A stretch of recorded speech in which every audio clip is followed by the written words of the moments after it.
The main goal of this production is to provide information to people, much of which is quite well hidden. It is our sincere hope that everyone who views this material will be inspired to question things and to search out the truth for themselves.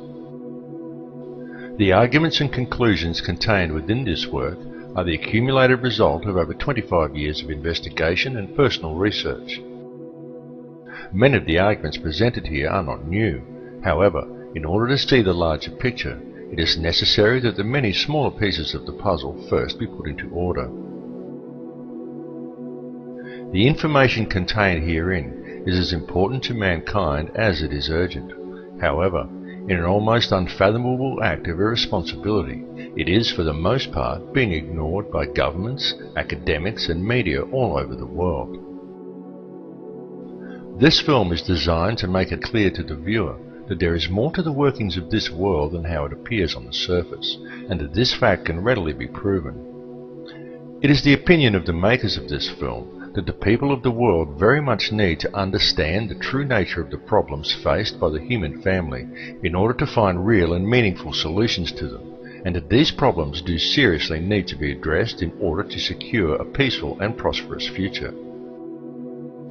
We do not ask or expect anyone to believe what is presented within the chapters of this film without first investigating all the evidence for themselves, and we very much urge you to do so. Remember, the truth is always out there somewhere, and sometimes right in front of our eyes, if we would only choose to notice.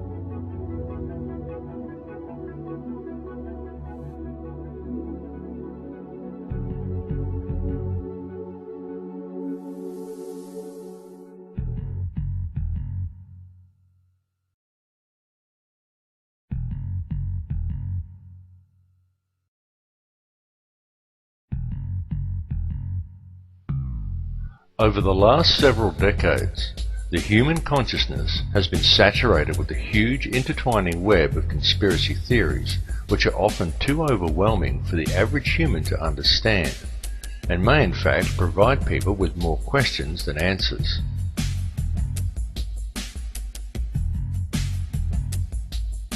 And if someone is to suddenly see the bigger picture of what is really going on and seriously tries to alert others, then the public has been carefully trained to view them as a crackpot, or label them as another conspiracy theorist. It has been very cleverly orchestrated so that no one ever discovers the whole truth about anything, and if anyone ever does figure it out, they are ridiculed and silenced. Now, however, due to the growth of the internet, it has become a lot harder to silence people and to keep information contained.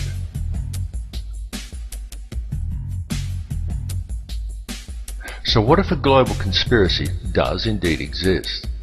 And what if people are kept blind to it because they have been carefully taught to associate the word theory with the word conspiracy, so they never take the time to see that which is right before their eyes?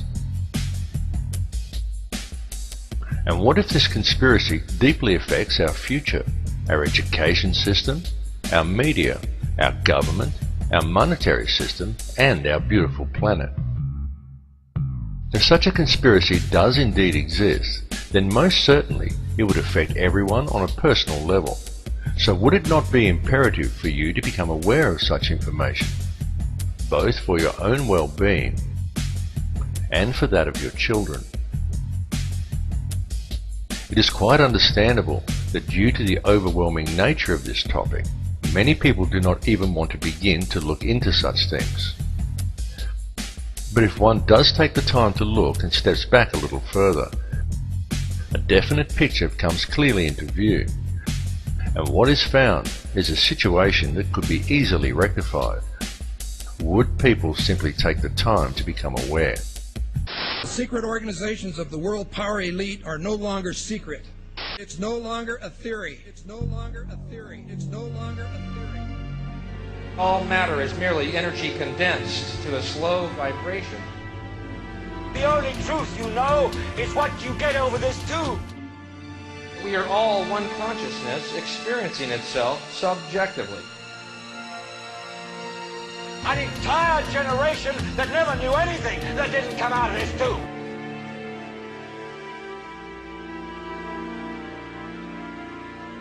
This tube is the gospel, the ultimate revelation.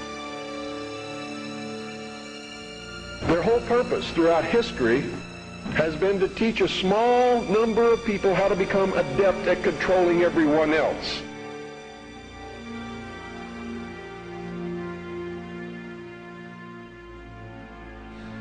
There is no such thing as death. Life is only a dream, and we're the imagination of ourselves. The table is tilted, folks. The game is rigged. And nobody seems to notice. Nobody seems to care.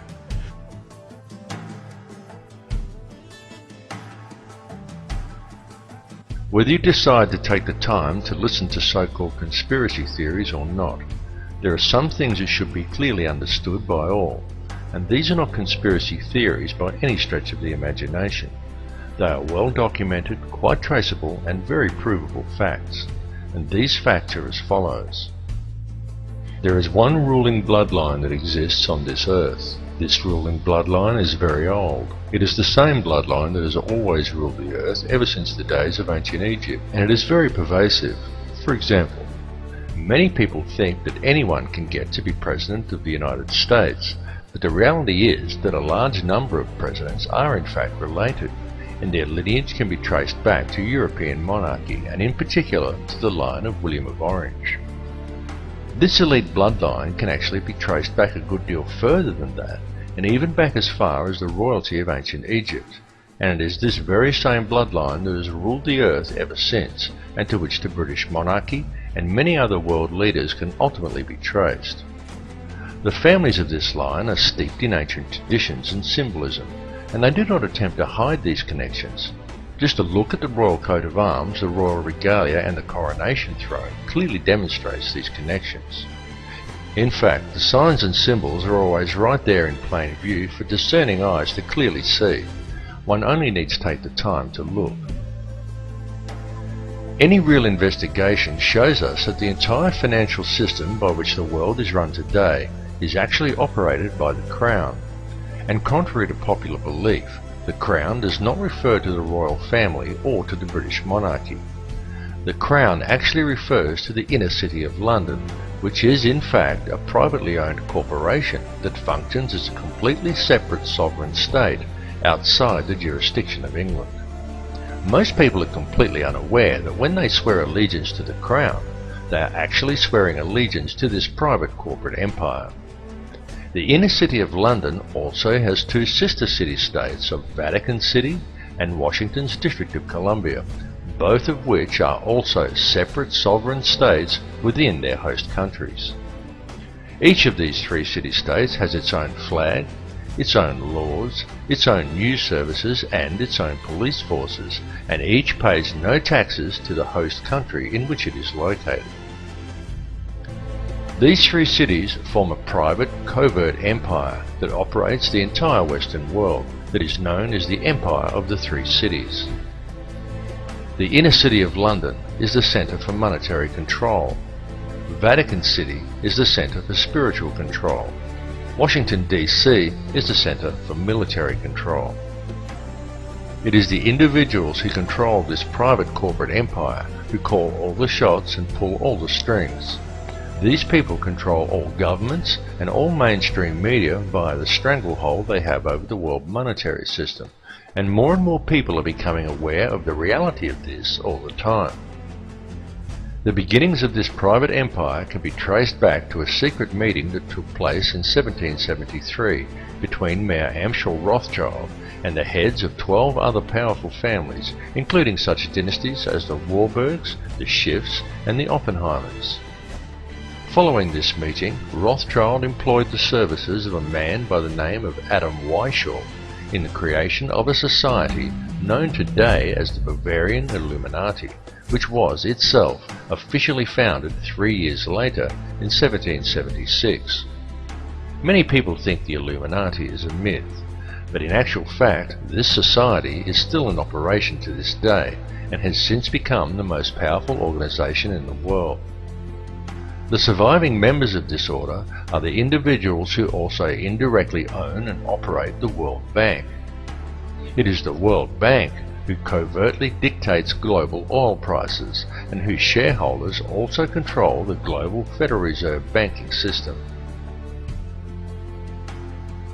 Each Western government actually has the legal right to coin its own money and to control its value, but they do not. They borrow money from this privately run central banking system. Through the magic of fractional reserve banking, these central banks are able to create money from thin air via the creation of money as debt, and then profit on it by charging interest on the loans. Most people are duped into believing that their taxes pay for infrastructure, such as road and schools, and without taxes, the country would fall apart. But this is completely untrue, for the money is in fact borrowed from a private bank, and then you are taxed in order to pay off the interest on the loan.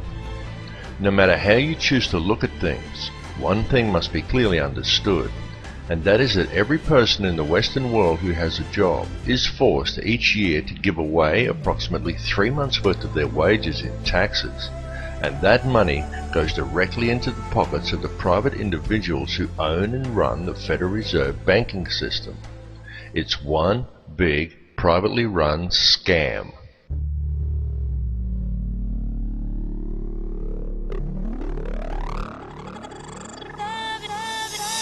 We're in a lot of trouble. We've been lied to. We've been lied to. We've been lied to. We've been lied to. We've been lied to. There are people who are guiding your life and you don't even know it. We've been lied to. You had better wake up and understand. There is indeed a global conspiracy going on, and the way it has been carried out and concealed is through control of the global money system, and hence control of all other subsequent systems of importance down the food chain, such as governments and media. It's important to understand that control of the global money system has been achieved through control of the global central banking system, and that this system is a privately run enterprise. It is a private business that runs for a profit, and it is owned and operated by wealthy international banking dynasties such as the Rothschilds, the Morgans, and the Rockefellers. And please clearly understand that when you control the money supply, you control the government. When you control the government, you control the people. When you control the money supply and the flow of information, you control the government, you control the people, and you control everything they know and everything they believe to be true. When you do it globally, you control all. It's that simple. During World War II, every country on both sides of the conflict was financed by the very same private bankers who lent out every dollar these countries used to finance their war effort at interest. In the ensuing years, the ordinary people from both sides saw great hardships and suffering. And during the fighting, there were heavy casualties amongst all the peoples involved. World War II cost over 50 million lives. And when it was over, each country that participated was left with a huge debt to the banks. It was always the people who paid the price through increased taxes, longer hours and poorer working conditions. And quid bono? Who benefited?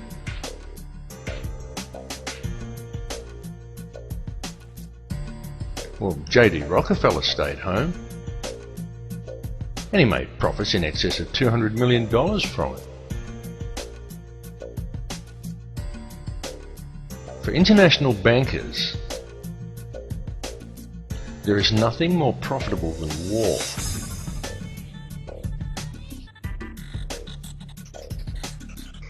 And so when it is taken into account that these same international bankers now control all the major media, have ties to all the major oil cartels and arms dealers, finance all the main political parties, and control the currency of all Western nations, is it any wonder that the world stays in a state of conflict and war? In the months following World War II, a number of prominent members of Hitler's core Nazi infrastructure were smuggled out of Germany and into America in a documented joint operation conducted with the Vatican, known as Operation Paperclip. Operation Paperclip saw as many as 80 Nazi war criminals that held key positions in Hitler's empire and had detailed knowledge of the Nazi war machine taken to America. These people included figures such as Klaus Barbie, along with numerous Nazi scientists who were all removed to the United States, supposedly to assist the government with spying operations against Russia, and for assistance in the US rocket and space programs. Many of these men were given advisory positions on boards dealing with domestic and international security. And it is one such advisory panel that gave birth to the National Security Council. The NSC then combined with the Council on Foreign Relations and spawned its muscle, the CIA. And soon after the formation of these organisations came the creation of the United Nations. Touted as a supposed solver of world conflict, the UN was supposedly put there to maintain the safety and security of the people and to ensure that nothing as heinous as World War II could ever happen again. And the world has seen nothing but a continuous stream of war ever since. In fact, since the formation of the NSC, the CIA and subsequently the UN in 1947, the Earth has seen 258 conflicts and in fact more wars than in its entire recorded history prior to that point. Just why is that? Now each time one of these wars has erupted, usually in an area that never saw any real conflict before, it's happened in such a way that it has invited Western intervention, and each time we've been told by the media that this intervention is to ensure peace. Each time they say it. To make peace, we use war. Peace comes from war. War brings peace. War is peace. It's doublespeak. If you want peace with another nation, you don't go to war with them. You go to peace with them. You work at gaining an understanding for each other, and you help each other. You don't go and kill each other's children and both borrow money from the same bank at interest in order to do it. And noticeably, none of the areas in which such military intervention has occurred ever truly become peaceful again. Each one just stays in a state of guarded tension, looked over by peacekeepers, and continues to function in a state of human suffering, and as another endless source of income for the international banksters. In 1947, as soon as the CIA was formed, the organisation began to spread its tentacles worldwide, finding footholds and taking root in almost all countries on Earth. And from there, and working closely with its Israeli counterpart, the Mossad, the CIA has managed to undermine nations from within by using false flag operations, propaganda and terrorism. And please understand that these organisations were created on the recommendations of top-level Nazis, and they were founded and operate on Nazi principles. The CIA has since become the #1 trafficker of drugs and human cargo in the world. The CIA are not the good guys. They are anything but. They are a criminal cabal disguised as an intelligence agency that is based on Nazi principles, has unlimited resources both financially and militarily, and they are answerable to no one. The CIA and Mossad function as virtually the one organisation. Either they or their agents have been responsible for virtually all terrorist bombings the world has seen in the last 60 years. Their prime mandate is to undermine world security and pave the way for the introduction of a global government controlled by a global monetary system. A global monetary system that is wholly owned and operated by private international banksters. At the end of World War II, the Reich didn't lose or surrender. Germany did. The Reich simply went underground and disappeared. The truth is that the Reich was controlled and financed by European bankers right from the start. And at the end of the war, they simply moved it to America and let it continue to function, but hidden in the shadows. And unbeknownst to the American people, or to Congress, or to the people of the world, it has continued to operate from behind the scenes. And over the last 60 years, it has infiltrated itself into all important levels of government, and industry, and the media, and has gradually spread itself out across the entire globe. Forget the politicians. They're irrelevant. The politicians are put there to give you the idea that you have freedom of choice. You don't. You have no choice. You have owners. They own you. They own everything. They own all the important land. They own and control the corporations. They've long since bought and paid for the Senate, the Congress, the state houses, and city halls. They got the judges in their back pockets, and they own all the big media news, all the big media companies. So they control just about all of the news and information you get to hear. They got you by the balls.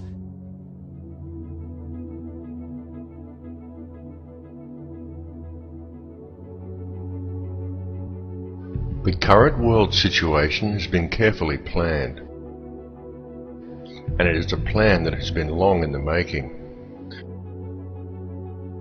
This entire economic and political climate has been brought about by design.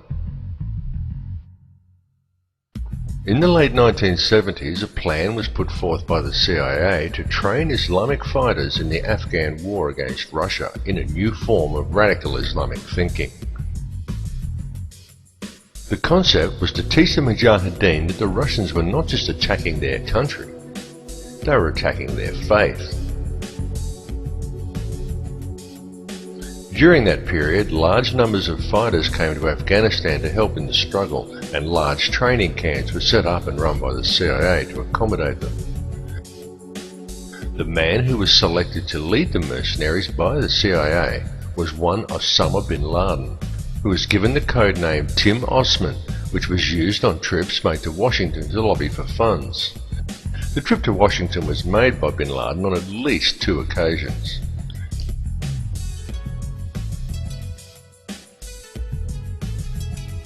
During this period, the CIA taught this new form of radical Islamic thinking and provided terrorist training to hundreds of thousands of Islamic fighters, being careful to also keep a comprehensive database on all the people that they had trained. The Arabic name for this terrorist database was Al-Qaeda.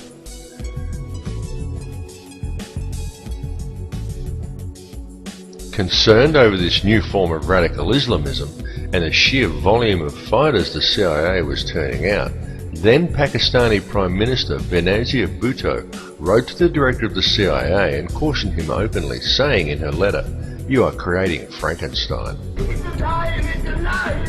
It's alive! But her warnings went unheeded. They were not heeded because a radical network of extremists was exactly what the CIA had wished to create right from the very beginning. For without such a radical network of terrorists, the long-planned war on terror would never have been possible. In 2000, a neoconservative think tank called the Project for the New American Century released a document entitled Rebuilding America's Defenses. Outlined in that document was a plan for full-spectrum dominance of the globe. Air, land, sea, space, the internet, everything. In that document it said, and I quote, The process of transformation, even if it brings about a revolutionary change, is likely to be a long one, absent some catastrophic and catalyzing event, like a new Pearl Harbor. 1 year after George W. Bush gained office, in the most contested election in US history, and many prominent members of PNAC were given positions in his administration, America experienced its new Pearl Harbor, and the entire PNAC plan was put into effect. Coincidence? When the events of September the 11th, 2001 unfolded, the troops were already there waiting to go into Afghanistan, and the Patriot Act and Homeland Security legislation had already long been drawn up. They were already there, just waiting for the right event in order to introduce them. So when 9/11 happened, cui bono? Who benefited? Afghanistan? Iraq? Did any Arab country? No. But the Bush administration was given an open checkbook with which to take control of the Afghani poppy fields, the Iraqi oil fields, and the oil-rich and natural gas-rich Caspian Basin. And all protest to the invasions of the two countries was squashed before it started. Then the 7/7 bombings in London occurred, and again, who benefited? Islamism? Hardly. But support for the war in Iraq knew no bounds. The Blair government secured a massive increase in police and military funding, and was also able to install thousands of domestic surveillance cameras throughout England. And then, amid massive war protests in Australia, we saw the Bali bombing, and yet again, who benefited? A Muslim cleric who suddenly found himself wanted by the CIA and the centre of world attention? No, but all anti-war protests in Australia suddenly dissipated. The Australian Prime Minister John Howard received a huge boost in popularity.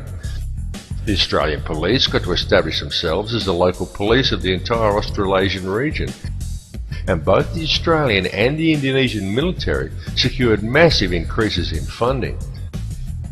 So who really benefited?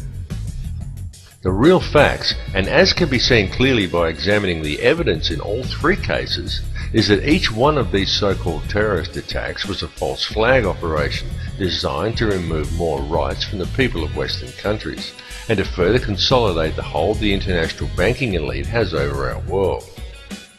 The information on all these cases exists. It's out there in the public domain. Please do the research, because the media is just not telling you.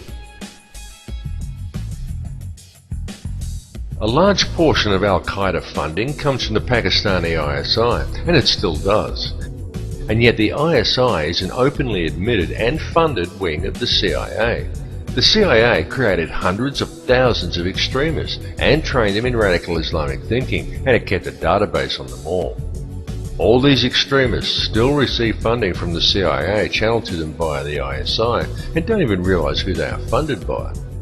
Osama bin Laden has been a CIA asset right from the start, and when the US decided to go after bin Laden, they used the name of the CIA database as a terrorist organization. The war on terror is fake. It's a setup. There is no global network of terrorists waiting around every corner to blow everybody up. It's a myth. All the bombings are carefully orchestrated and follow a noticeable pattern, and you are never given the true facts or an objective look at the evidence in any one of these cases. And just think about it. A few years ago, no one had ever heard of Al-Qaeda. Yet now, almost every mishap in the world is blamed on them, and yet no one can seem to find any of them. Occasionally, some CIA asset that we've never seen before comes on the screen and says a few condemning words, and we're supposed to take that as confirmation. Can you see how easy it is for them to pull this scam off simply by controlling the media?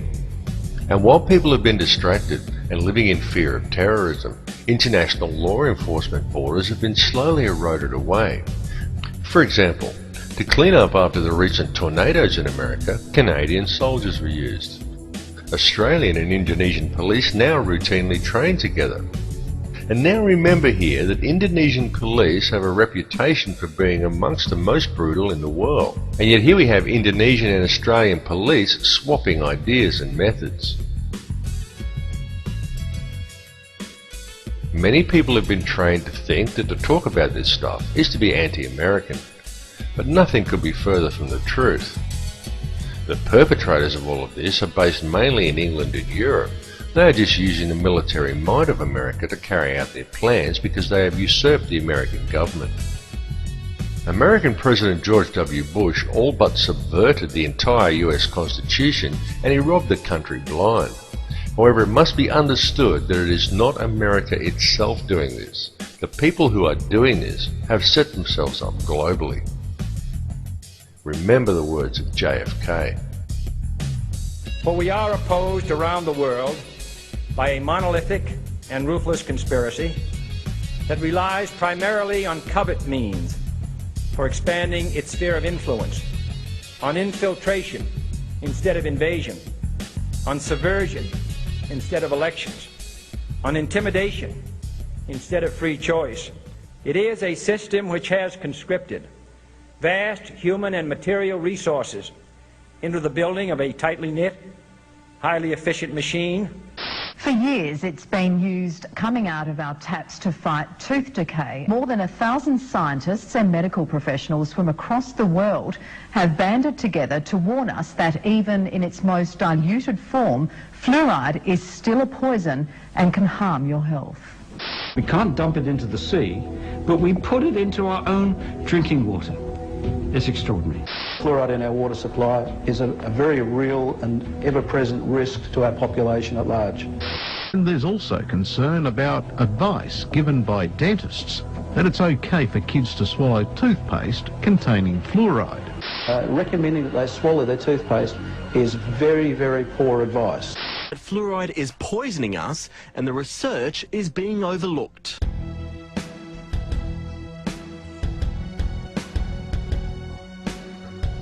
One of the two main tools used to keep you in a state of confusion without you knowing it is the fluoride in your toothpaste and water supplies. There are also many other chemicals that are added to processed foods to decrease your awareness and prevent your longevity. I implore you all to buy non-fluoride dental products and drink only water that you know is fresh. It's true that calcium fluoride is an organically occurring compound and harmless in small doses. But the sodium fluoride that is used in dental products and water supplies is a toxic waste. It is a byproduct of aluminium production, and it does not prevent tooth decay. It inhibits brain function and promotes docility in the subject. Very notably, fluoride was first used by the Russians in mind control experiments conducted on prisoners in the gulags, and later by Nazis in the death camps. It was well noted by both groups that prisoners who drank fluoridated water were much more docile and easier to control than other prisoners. Fluoride compounds are also the active ingredients in most antidepressant drugs such as Prozac, clearly demonstrating its ability to reduce aggression and motivation in people. It has absolutely no biological or health benefits at all, and it does nothing whatsoever to prevent tooth decay. In fact, it causes dental fluorosis, yellowing of the teeth, and pitting of the enamel. If you seriously think fluoride actually does have some health benefits, then next time you're out shopping, I challenge you to pick up a packet of any brand of rat poison you care to name and look at what it contains. Quite often you will find that there is only one ingredient, sodium fluoride. It has also been very well noted that a person under the influence of such a chemical is always completely oblivious to the fact. The ability of fluoride to do this is not some internet myth as many would claim or have you believe. It is the absolute truth. Yet even now, and despite the clear results shown in the latest fluoride studies, as more people begin to awaken and begin to question the situation the world is in, the more governments are seeking to combat this awakening by undertaking the increased fluoridation of their water supplies, touting dental health as the reason, and nothing could be further from the truth. I will continue to speak out And the more this issue is covered up and swept under the carpet, the more I will speak out. My goal is to stop water fluoridation. How far can they control my mind?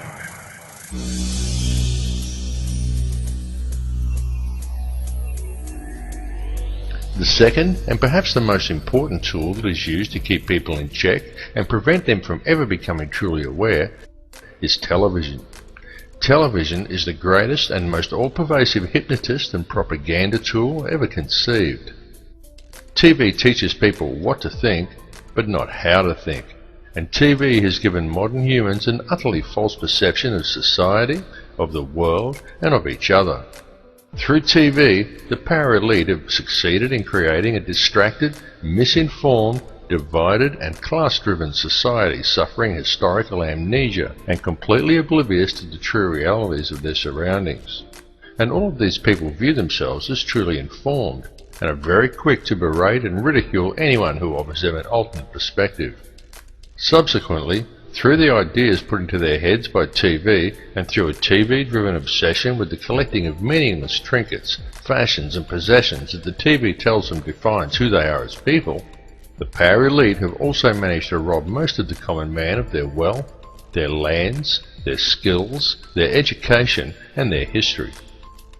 But most importantly, it has robbed people of their ability to think critically and objectively. And that is exactly what television was designed to do and exactly why it was invented. Every television set is also specifically designed to emit alpha waves.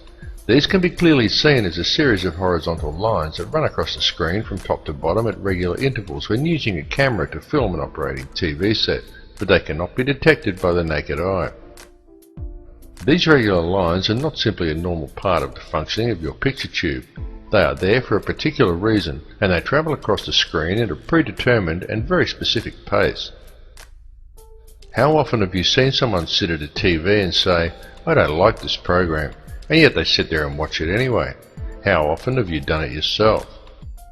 It is because these horizontal lines are there to generate these hypnotic alpha waves. Alpha waves place you into a trance-like state as you are told what to think by scripted newsreaders, and told what to buy, what to wear, where to go, and always kept otherwise distracted by sport, meaningless celebrity gossip, and a barrage of sex and entertainment, nowadays ever more frequently punctuated by messages of fear and warnings of imminent terror. These alpha waves produced by your TV set affect your electrical field even if you are not watching it. The TV merely has to be on. They become addictive as your body becomes used to the energy field, and many people would simply feel unable to cope without the daily fix of their favourite TV show. Then this hypnotic state carries on throughout the day as people work robot-like at their given tasks, usually discussing whatever the television taught them with their co-workers. Often people think they are discussing their own thoughts, but when the conversation is really analysed, it's usually not. It's about what show they watched last night, or sport, or something they learned from the Discovery Channel, their feelings towards the opposite sex, or perhaps something like the war on terror. And whether they realise it or not, what they are talking about, and 98% of what they think they know about anything at all, has been taught to them by the television, or by print media that is wholly owned and controlled by the very same 6 people who own all the TV stations. That's right, 6 people.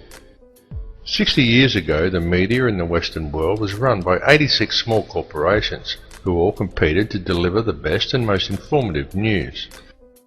Today, it is run as a well-oiled, very streamlined and tightly controlled machine by just 6, who now control all major Western mainstream television and print media. And with the current rate of corporate growth, that number is set to soon drop to 3. This has set an extremely dangerous precedent, as it means that all televised and mainstream print media is now controlled by very, very few people. For a better and more informed perspective, obtain your news online from one of the many emerging independent websites, and go to many sites from different countries and sources to compare the same story from a variety of perspectives. You have been told that the internet is an unreliable source of information, and it is true that there are many bogus websites. But there is also a lot of very reliable information from very reliable sources, if you look in the right places.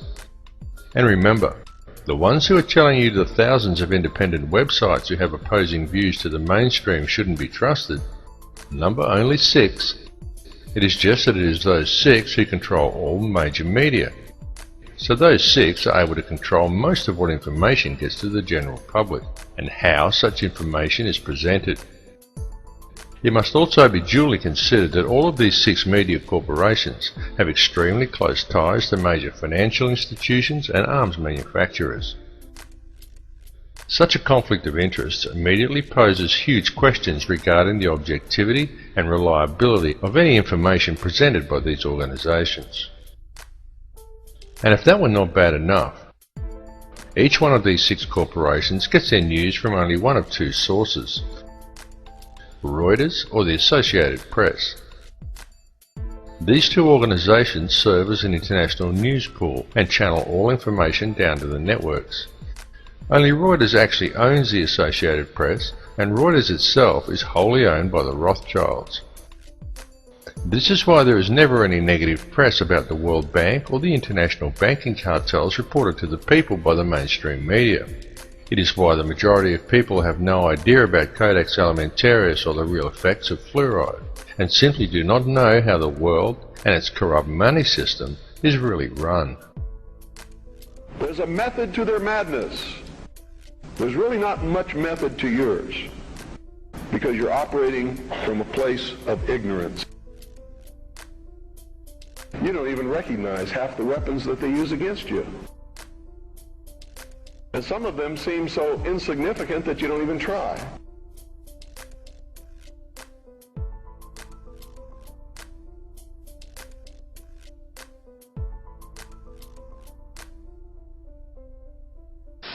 We're developing a society because of all of these different toxins known to affect brain function. We're seeing a society that not only has a lot more people of lower IQ, but a lot fewer people of higher IQ. In other words, a dumbing down, a chemical dumbing down of society. So everyone's sort of mediocre. That leaves them dependent on government because they can't excel. We have these people of lower IQ who are totally dependent.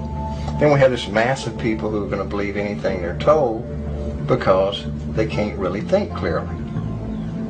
And very few people of very high IQ who have good cognitive function who can figure this all out.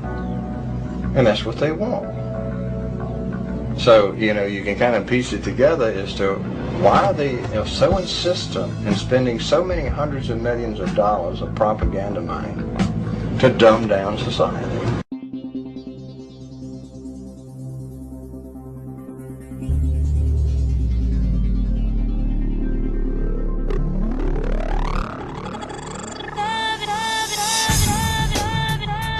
The world faces an enormous food crisis right now.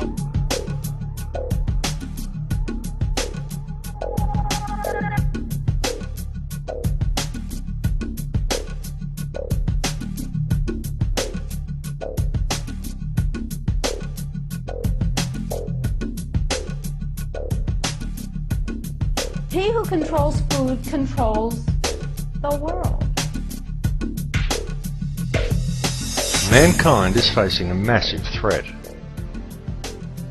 But it is not the threat of global warming or the threat of terrorism. It comes in the form of an insidious set of food standards known as Codex Alimentarius. This legislation brings with it the control of all food and effectively criminalizes nutrition. This is the most pressing plan of the elite, and it is a plan that is already well underway. Indeed, many of these standards have already been adopted throughout the world. Through Codex, the elite have managed to either phase out or take control of all vitamin and nutrient companies. They've introduced deadly toxins into people's diets and purposely created nutrient-deficient foods through the control and genetic manipulation of world seed stocks, and they have already reclassified many nutrients as toxins. As one example of this, in February 2009, under Codex guidelines, the government of Thailand passed legislation forbidding the cultivation of a number of useful and medicinal herbs, including turmeric, chili and ginger, by reclassifying these plants as hazardous substances. The global implementation of Codex Alimentarius becomes effective between December 2009 and February 2010. This will effectively condemn select sections of the global population to death through the forced consumption of toxic and nutrient-deficient foods. Depopulation is high on the globalist agenda. It is happening right now, right before your eyes. They are doing it in the Middle East with wars and starvation, and in Western countries with food toxins, water toxins and aerial spraying. The underground seed vaults being constructed around the world are not to protect the world's seeds from any coming catastrophe.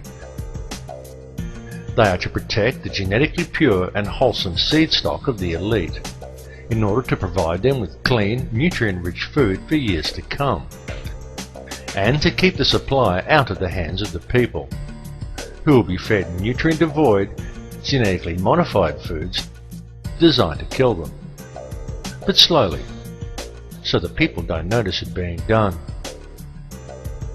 If we allow Codex Alimentarius to be implemented worldwide, it is expected that in the first 3 years, 3 billion people will die from preventable diseases and malnutrition alone. Please understand that this is a plan to depopulate at least 80% of the world, and that most likely includes you. And no, this is not a joke, and it is not some wild conspiracy theory. It is the absolute truth. And this matter seriously needs to be addressed. All the information regarding this is available in the public domain, though of course you are not hearing it being reported by the mainstream media due to the simple fact that the money cartels who are implementing the plan own the mainstream media. There are an enormous amount of people who have been trying to warn you about this, but the people are kept distracted by any and every means conceivable to distract them. Distracted by taxes, by sex, by crime, by media propaganda, by sport, body image, fashion, meaningless celebrity gossip, by war, the threat of terrorism, global warming, by TV, and more TV.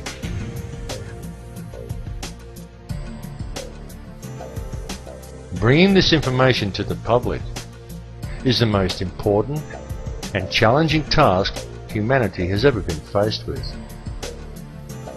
This time, what is at stake is our global survival.